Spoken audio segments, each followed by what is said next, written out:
Nagbanggaan sa ere ang dalawang fighter jets sa kasagsagan ng air show sa northwestern state ng Idaho nitong Linggo, Mayo 17. Sa isang statement, kinumpirma ng Gunfighter Skies Air Show's website ang aircraft incident na nangyari sa May Mountain Home Air Force Base, 2 milya mula sa ilagang kanluran ng naturang Air Force Base.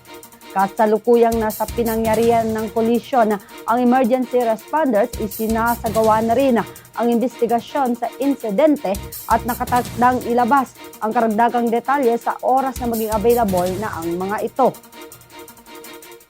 Base sa ulat, maswerteng nakaligtas ang lahat ng 4 na crew members mula sa 2 US Navy EA-18 fighter jets matapos silang mag-eject at bumaba sakay ng kanilang mga parachute.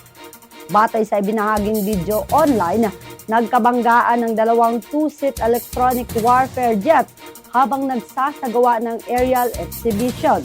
Umikot ang mga ito sa ere at bumagsak sa labas ng base bago sumabog. Agad na nilockdown ang Mountain Home Air Force Base at kinansela ang natitirang bahagi ng airshow upang bigyang daan ang emergency response at investigasyon. Samantala, wala namang naiulat na nasugatan sa mga manonood.